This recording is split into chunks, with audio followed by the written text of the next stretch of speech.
last 30 days, but certainly to see this go down 24 days in a row, it's going down significantly, and we think having the availability of the early treatment has made a big difference. Here in South Florida at the Pembroke Pines C.B. Smith Park, we've done about 6,000 treatments just at that one site. We've done about 6,000 at the Tropical Park site in Miami, and we've done close to 5,000 at the West Palm Beach site. And those sites are open 7 days a week from 9 until 5.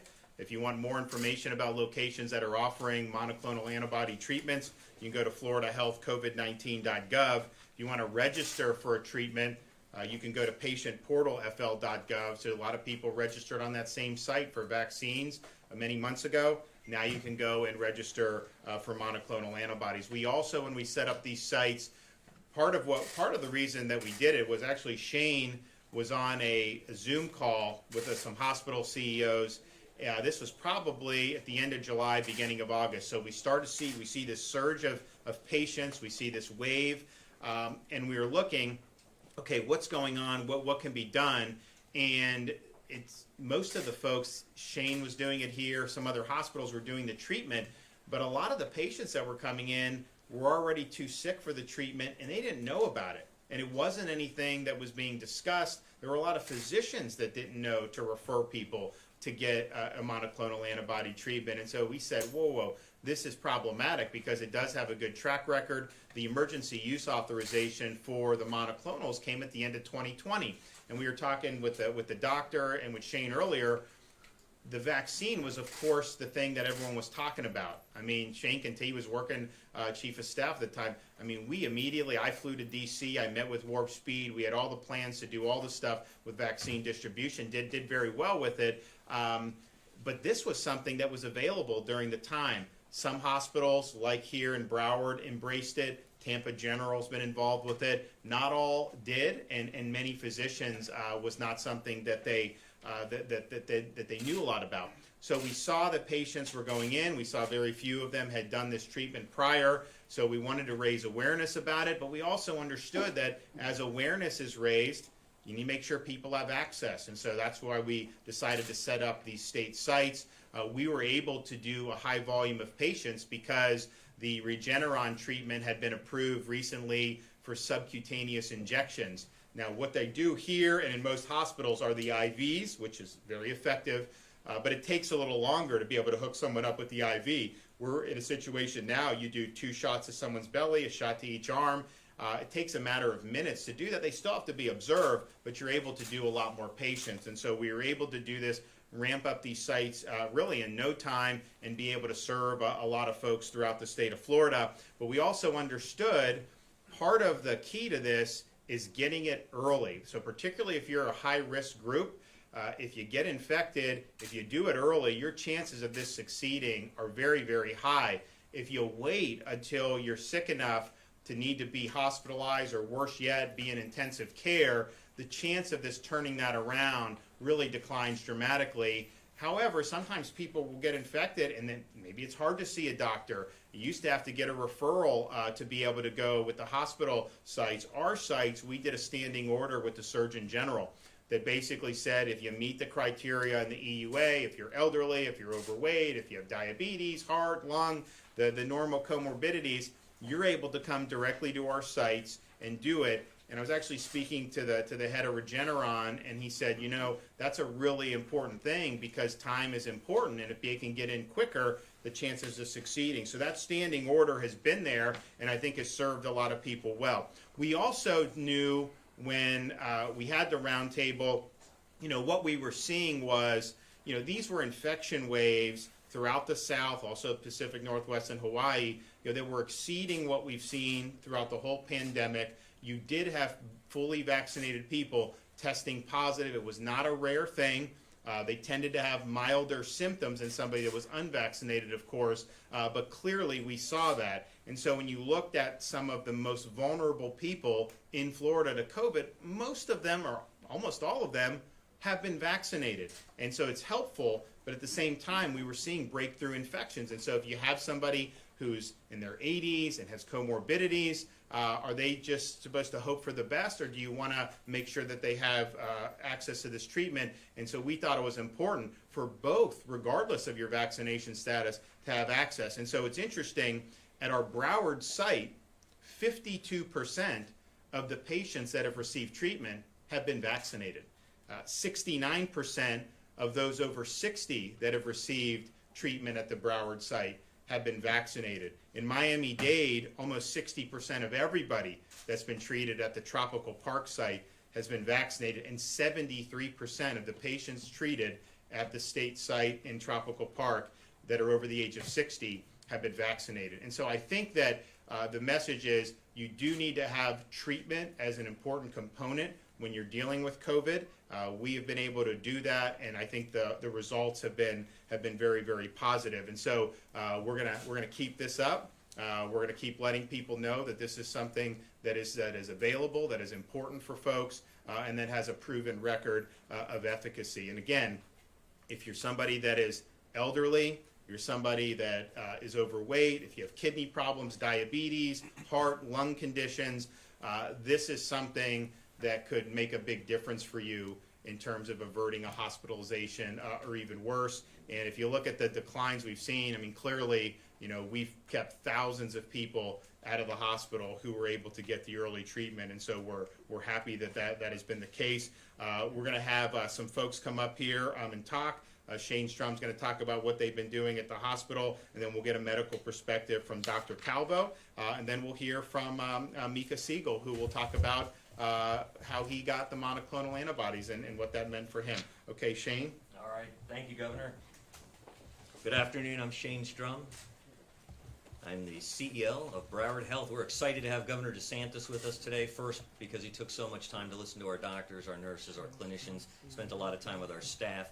We also have our representatives, Fabricio and Representative Lamarca, who really over the last couple of months have done a great job making sure that they come out, they hear the stories, and they get a better understanding of what we're actually doing here at Broward Health. You hear a lot of different stories in the media, and a lot of times don't take the time to come out here. We also have our chairman, where is she back there? Ainger, and we also have two of our other commissioners, Pernicano and Williams. So we've got a great organization, a great board. I wanted to share a few things with you today just to talk about how immensely proud we are of the organization and some of the things that we were the first to do. So you heard the governor talking about the monoclonals. A lot of folks were unsure in the beginning of what the monoclonals were or how effective they were or who were using them. Chair Ainger and a lot of the others back in December actually requested that we start to look into the monoclonals, investigate them, and do that. So if you look at it, last December, as the world celebrated the arrival of the long-awaited COVID-19 vaccine, another weapon in our arsenal against COVID became available. So, missing the spotlight shared by its vaccine counterpart, the monoclonal antibodies being infused into recently diagnosed patients really began to show a difference. An early adopter of the therapy here at Broward Health, we actually started back on December 14th. We began infusing and had our first patients, and we really started to see the benefits of the treatments over time. And the community came out and talked about it, families and loved ones. So it was our job to make sure that we communicated appropriately to them and made sure they knew. A lot of those in the press corps were able to help us get that out. One of the great things was within days and sometimes even hours, our patients reported a decline in the severity of their symptoms and quickly regained their health. You'll hear more from Dr. Calvo earlier on how it works and when's the most appropriate time to come in. But fast forward 9 months to today, and Broward Health has modified the formulas used to best treat COVID-19 and the variants, and even opened up our own infusion. Heather Haverchak, our CEO, and Dr. Calvo really ran point on that. And here, you're at Broward Health Medical Center. We're actually Broward Health, but this is just one of the 4 hospitals, and all of them are actually doing these treatments and pushing it. The governor actually took the time to meet some of the patients that were going through the infusion center and really learn and hear their stories. So I'm going to turn it up. Well, let me go back to just saying, we quickly ramped it up, and within 7 days, and now we're going 7 days, we're open anytime the patient would need to do that. You're going to hear more from Dr. Calvo, who has really led the charge and made a big difference here in our own healthcare system, kind of tell you a little more about what we're doing. Your census is down over 50%. It's down over 50%, absolutely, 50% in the last few weeks. Thank you. Thank you, Shane, and thank you, Governor, for really putting a spotlight on a state and national level regarding the value of monoclonal antibodies. So I'll take you back in November of 2020 when monoclonal antibodies were approved by FDA through emergency use authorization for the treatment of patients with mild to moderate COVID-19 symptoms.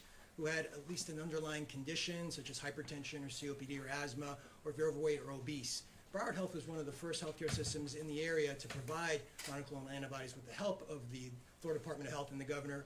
We had ample amounts of monoclonal antibodies at that particular time. We set up these clinics at 3 of our hospitals, at Broward Health Medical Center here, Broward Health Coral Springs, and Broward Health North. And where physicians, not only internal physicians like myself from Broward Health, our emergency department physicians, but also our community physicians can have a place to send their patients to have this incredible treatment to prevent hospitalization and death. When given within the first 72 hours per the clinical trials, you can really see substantial reduction in hospitalization and deaths by about 70%. The way monoclonal antibodies work is that it really just injects these neutralizing antibodies and boosts the immunity of those patients with mild to moderate symptoms right away. Patients are allowed to go home, rest, continue to use other mitigation tactics for COVID-19, hand washing, and so forth, and they get better, and they hopefully prevent the hospitalization. But because of the rollout of vaccines and the energy associated with that and all the excitement, I think it got lost in the messaging there. And as much as we try to promote monoclonal antibodies, we really didn't see an uptick until this last surge, which really occurred here, at least in this area, around late July, mid to late July. At that particular time, again, with the help of the governor and the Florida Department of Health, we had ample supplies of Regeneron, the current cocktail, which is imdevimab and casirivimab. This cocktail, like other monoclonal antibodies, are indicated for patients with mild to moderate COVID-19 symptoms who are at least age 12 or above and have an underlying chronic condition and a COVID-19 diagnosis. Mild symptoms could be anything from a fever to a cough, some shortness of breath, but definitely not hospitalizations. But what we saw was different in the summer. Based on the analytics that we have from our dashboard, thanks to our IT department here at Broward Health, of all the trends of admissions, and also our emergency department physicians at our 4 hospitals, they were starting to see a lot more COVID-19 diagnoses. Hospitalizations were up due to COVID-19 as well. So our leadership, and thanks to the commissioners as well, and the board, and leaderships from all of our hospitals got together and we developed a monoclonal infusion center here at Broward Health Medical Center, which could sort of help with capacity issues at our hospitals. The first goal, of course, was to provide timely medications that worked to patients who were recently diagnosed with COVID-19. Again, we want to see these patients soon, within 72 hours if possible. Second, of course, was to decompress our emergency departments, that they were seeing a lot more cases. And third, try to offer treatments to prevent hospitalizations for people who had mild to moderate symptoms. Because without monoclonal antibodies, they may progress to severe illness, hospitalizations, ICU admissions, possibly intubations, and of course death, something that we don't want to do. So I think that's really the story behind what Broward Health has done in developing this particular clinic here, and the governor was able to see this run today with a patient. And the benefits of it, people typically feel really well within 24 to 48 hours of infusion. It's a 30-minute process, an hour of observation. We follow up with these patients within 2 days to make sure they're doing well, and we always plug them back into their medical home as well so they can continue their care and their wellness, because it's important for patients also to understand that you got to get wellness exams and annual exams and do your preventive exams. You can't let this pandemic or anything else prevent you from getting that. It's part of being a healthy person. That's really the story. And I think although we really mourn with everyone of our community who's died from COVID-19 and their families, I think that's important to understand. We feel like we have some sort of a recipe, at least to help with the next surge if the case it does happen, and that is promoting vaccines, promoting mitigation tactics, and of course monoclonal antibodies. Very important. So I think we'll be better prepared for the next surge. We know that there are other states in the country that are going to start seeing the surge, if not already, and I think we're all here ready to help with our experience and knowledge to help them be successful as well. With that said in mind, I do want to talk in Spanish a little bit for those of our people here in Latin America who speak Spanish. Gracias por venir hoy. Básicamente lo que quiero decir es que tenemos aquí en Broward Health una clínica de anticuerpos monoclonales. Desde noviembre del año pasado la FDA aprobó anticuerpos clonales para tratar individuos que sufren de síntomas leves de COVID-19. Broward Health empezó en diciembre a ofrecer este tratamiento, pero la verdad fue hasta poco, en el mes de julio, cuando vimos más casos de COVID-19 por consecuencia del Delta cepa, que empezamos a utilizar la clínica aquí en este hospital para ayudar a los médicos de las emergencias, médicos en toda la ciudad de Fort Lauderdale, Broward County, Miami-Dade, West Palm Beach, para un lugar donde pueden mandar a sus pacientes a recibir este tratamiento, que si reciben el tratamiento en menos de 72 horas, preferible, puede reducir hospitalizaciones por 70% y hasta el fallecimiento. Eso es el propósito de estos anticuerpos monoclonales. Trabajan para reducir la cantidad de virus en el cuerpo y en sí uno se puede recuperar mejor y más rápido. Gracias al gobernador, a los comisionados aquí en Broward Health, hemos podido tener esta oportunidad para tener esta clínica y lo vamos a seguir ofreciendo para el futuro y vamos a estar mucho más preparados. Por si acaso vuelve a sugerir más casos de COVID-19 que más probable va a pasar en el futuro. Lo importante aquí es que todos los televidentes entienden que lo primero es hay que vacunarse. Sabemos que esto es un método primordial para prevenir COVID-19, pero si ustedes tienen COVID-19 con síntomas leves y moderados, los anticuerpos monoclonales sí sirven. Y los pido que vayan aquí a Broward Health o en el Departamento de Salud en CB Smith Park o en Miami-Dade o en West Palm Beach, donde hay oportunidad 7 días a la semana de también conseguir una infusión a través de subcutáneo, la manera que ellos lo aplican allá. Ahora me gustaría presentar un paciente que recibió el tratamiento de anticuerpos monoclonales para que pueda hacer su testimonio en cómo se sintió. Right now, I'd like to introduce Mika Siegel, who is a patient here at Broward Health who received the monoclonal antibody, and give you a little bit of testimony on how he feels today and what he experienced. Hello, my name is Micah Siegel. Thank you, Dr. Calvo. Thank you for Broward Health, the governor, for having me. I did have monoclonal treatment here at Broward Health about 3 weeks ago. I was fully vaccinated, had a family birthday party at my house. We were all having fun. My nephew, the one who actually had it, we all ended up getting sick, so I ended up calling Broward Health. They recommended I get the monoclonal treatment. I was sick for about 2 or 3 days before I got the treatment in. I then ended up coming in here inpatient for the treatment, and about 24 hours later, I was almost relatively symptom-free. The symptoms were about severe headache, head congestion, colds, low-grade fever. About 24 hours after that, it was basically gone. I felt immensely better. Super appreciative of being able to have the treatment. And I think just a great opportunity for everybody to have to know about, whether you're vaccinated or not, you should still be able to get the monoclonal treatment. And thank you.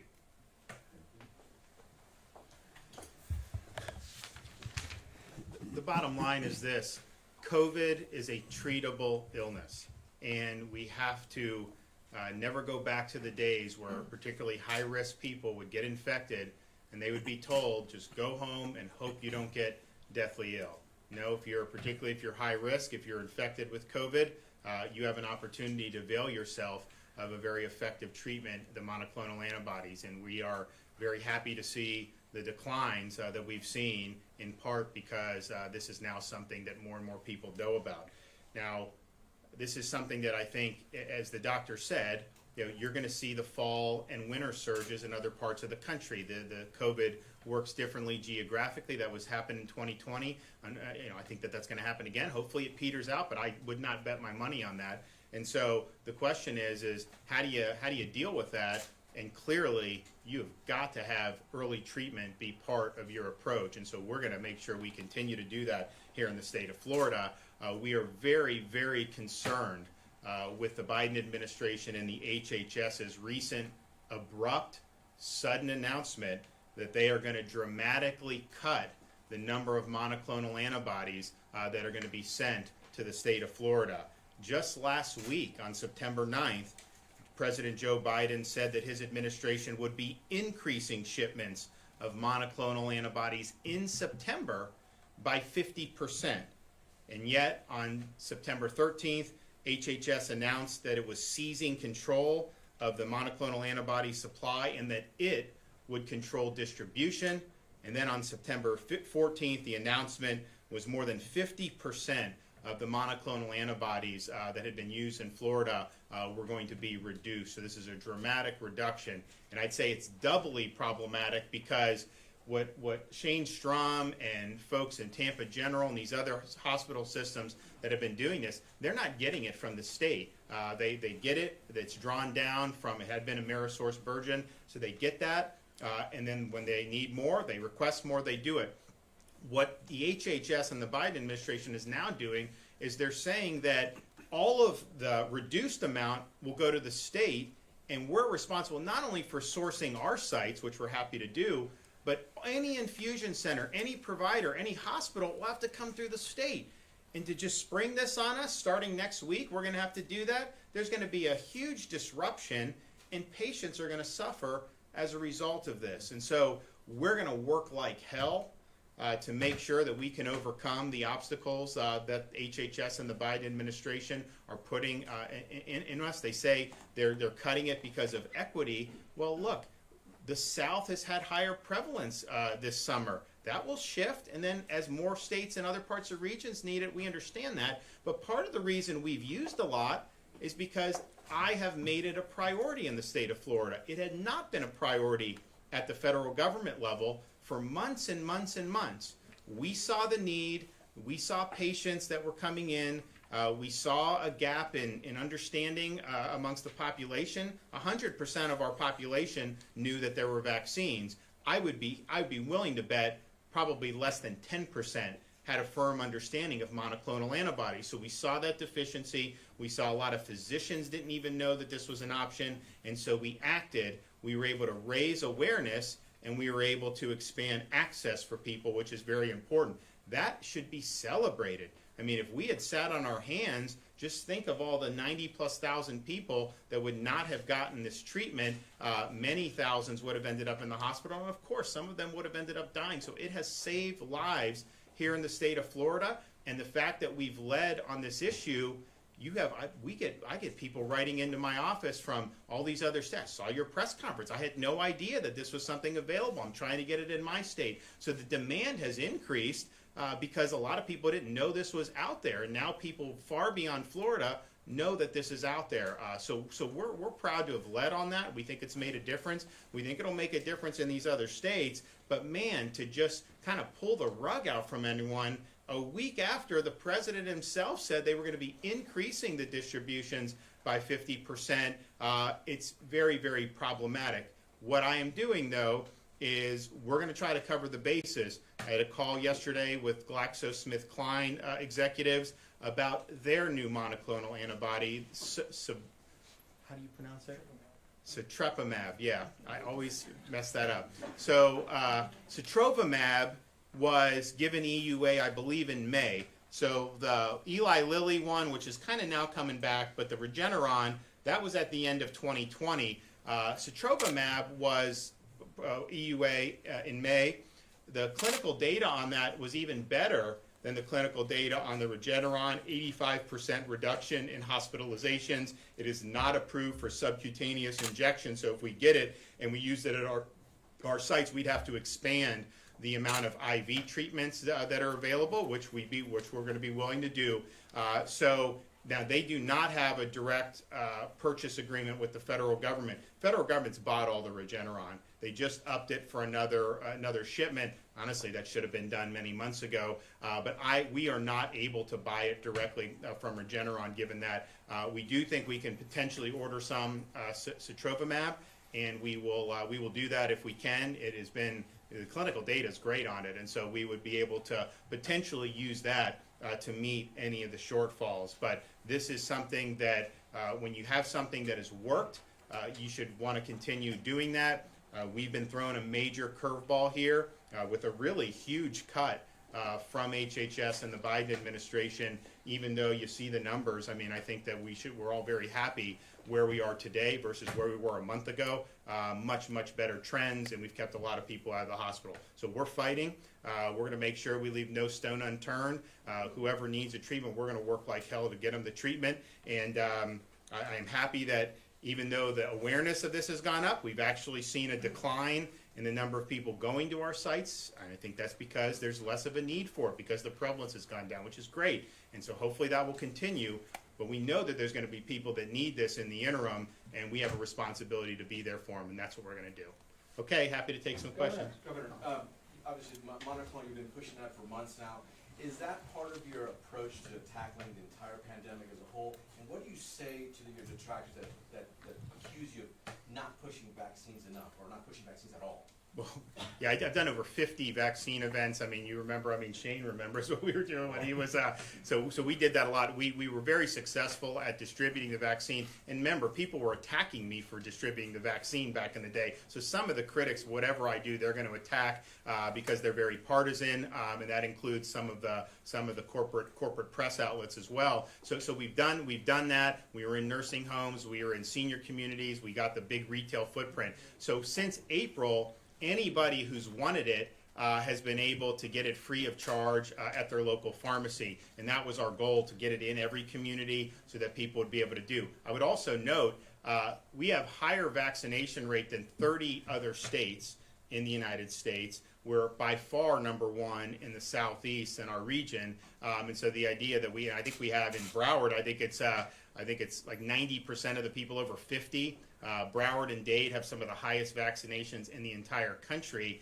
So that's been that. I think, though, when we rolled out the monoclonals, people were attacking the monoclonals. They were trying to act like this was somehow some type of ruse, which was very damaging, because if even one person believed some of the nonsense and decided not to seek treatment, they very well may have ended up getting sick and hospitalized, and maybe even worse as a result of that misinformation. So that was very, very troubling to see people peddling false narratives, particularly some of the corporate media. But I think what people were saying is, you need to be out there promoting the vaccines. But just think about it. You can get a vaccine at any site or any pharmacy. These sites, people couldn't get monoclonals as easy. So we expanded access in a way. If I had set up 25 additional vaccination sites, we already have it pervasive throughout the state. So setting up these sites was really adding value to the overall mission. But it's also the fact, too,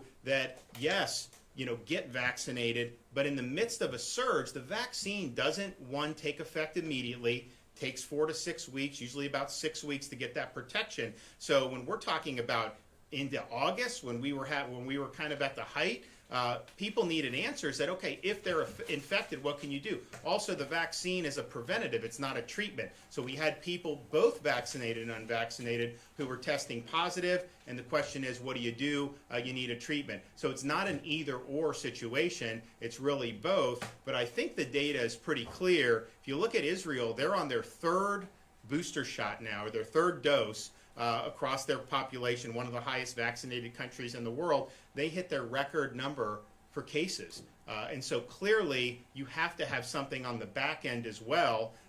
If you're somebody that's high risk in particular, the vaccine will reduce the likelihood that you end up hospitalized or dying. At the same time, you do have high risk people who still need to get a treatment, even if vaccinated. And so I think you can do both. But I think what we focused on monoclonals, we were filling a gap that was as big as the Grand Canyon in terms of, because the federal government was not promoting this at all. The use, even people in Biden's administration acknowledged it was incredibly underutilized.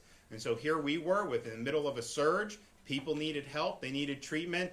This was the most proven response that you could do in terms of the early treatment. And we did it, and look, I mean, the results are very positive as a result. Now, we don't know what's going to happen going forward. If you remember last year, we had kind of a slow increase throughout the late fall and into the winter. Didn't peak nearly as high as the northern states did.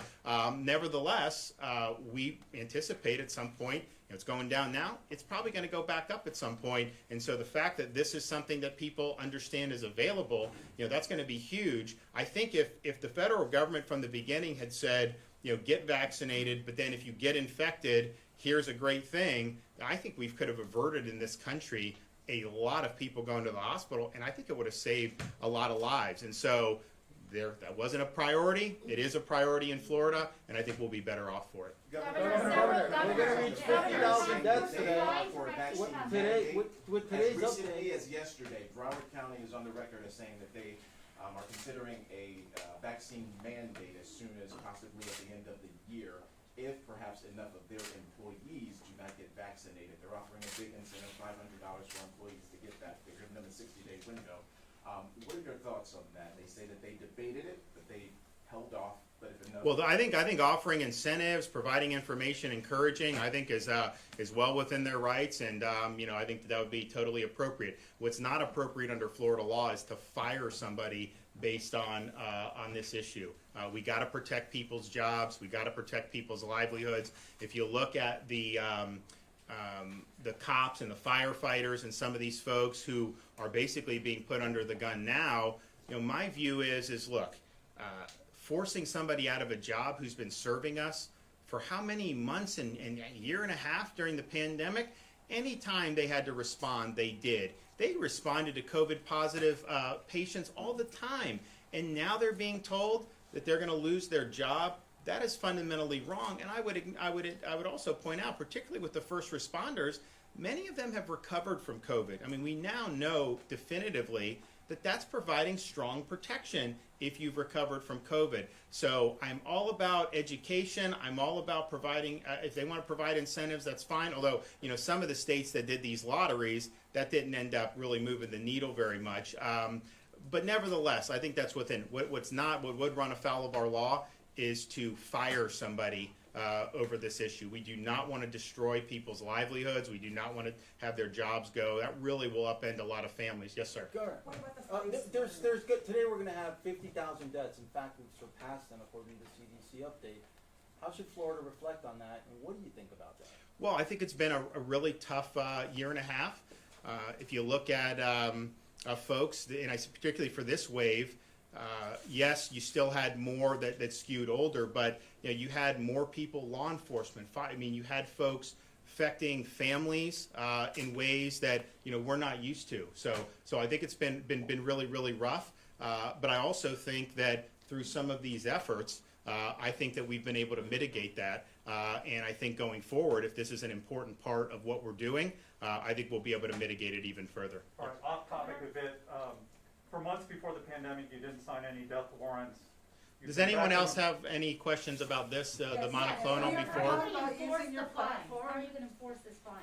What do you mean? For vaccine passports, $5,000 fine per county employee? How are you going to enforce it? So, well, they'll be announcing that. I mean, hopefully it doesn't come to that, but bottom line is firing somebody will result in those kind of consequences. And so just look, my concern with this is a number. The Biden mandate is private. Our law affects the government. They didn't get into private in the legislature. I mean, I think all employees should be protected because I think it's wrong to lose the job. But think about how counterproductive this could potentially be. You have a number of nurses, people working in healthcare, who have declined. They were the first ones that had access to it. We came in nursing homes and healthcare staff, and a number of them declined for whatever reason they did. Many of them have recovered from COVID, of course.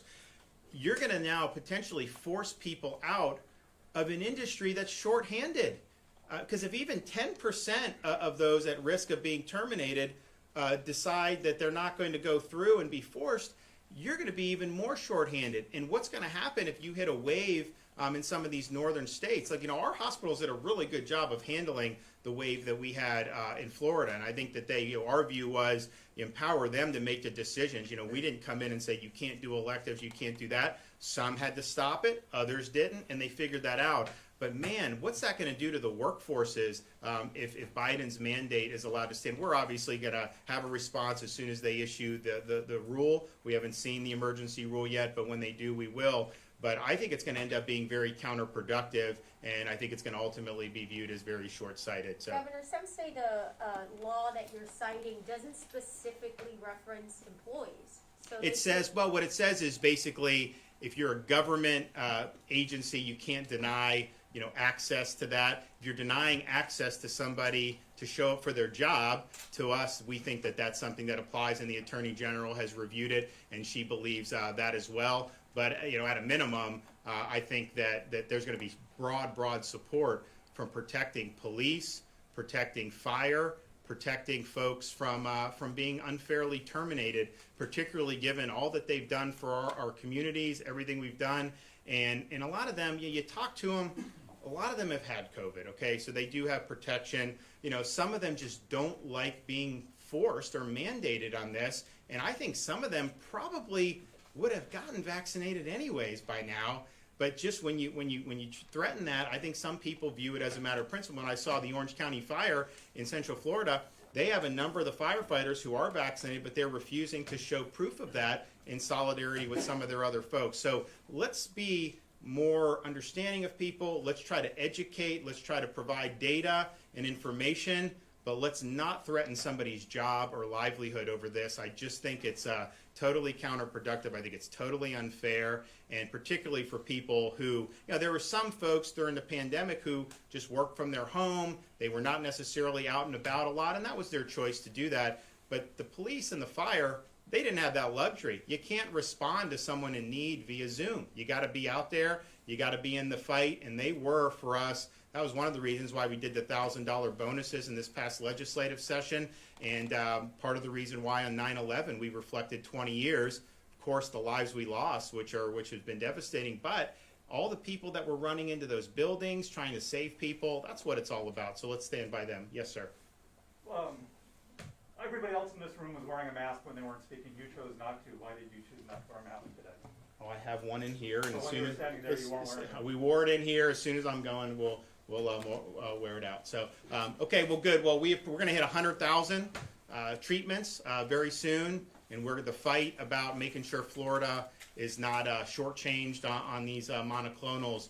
That's going to be front and center for us. We want to make sure that any Floridian that needs this is able to get it, but we're also mindful of the fact that we're facing a massive cut in monoclonal antibody treatments abruptly. Just after the president said they would have a 50% increase, we're now seeing more than a 50% cut for the state of Florida. So we're going to fight like hell to make sure that our folks get what they need. Governor, Okay, we good? Governor, another question, please. This way? We can help you. Oh, yeah.